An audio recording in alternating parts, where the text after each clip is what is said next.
Hello friends, welcome to my channel. நாம் இன்னைக்கு எதை பத்தி பார்க்க போறோம் அப்படின்னா, ஒரு சூப்பரான அப்டேட் தான் பார்க்க போறோம். என்னன்னு பாத்தீங்களா, 5 லட்சம் வீட்டு மனை பட்டாக்கள் இலவசமா தரேன்னு சொல்லியிருக்காங்க. அதாவது 2025 டு 26 நிதியாண்டுக்கான பட்ஜெட்ல நம்ம தமிழ்நாடு அரசு தெரிவிச்சிருக்குது.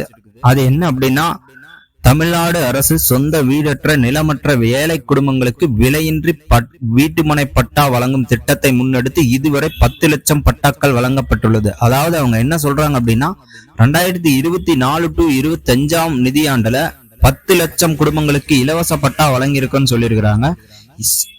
அதே மாதிரியே 2025 டு 26 நிதியாண்டுல இன்னும் 5 லட்சம் குடும்பங்களுக்கு நாங்க இலவச பட்டா வழங்க திட்டமிட்டுள்ளோம் என்று நம்ம தமிழ்நாடு அரசு தெரிவிச்சிருக்குது. சோ வீடற்ற நிலமற்ற குடும்பங்கள், அதாவது புறம்போக்கு நிலம்னு சொல்லுவாங்க பாத்தீங்களா, அந்த மாதிரி நிலத்துல ஆண்டாண்டு காலமா வசித்து வந்திருந்தால் உங்க ஊரு விஓவை கான்டாக்ட் பண்ணி இதுக்கான சான்றிதழ்களை கொடுத்து அப்ளை பண்ணீங்க அப்படின்னா உங்களுக்கும் இலவச பட்டா வழங்குவாங்க. இதுதான் இந்த வீடியோவோட அப்டேட். இந்த வீடியோ உங்களுக்கு பிடிச்சிருந்தா லைக் பண்ணுங்க, ஷேர் பண்ணுங்க, சப்போர்ட் பண்ணுங்க ஃப்ரெண்ட்ஸ். தேங்க்யூ.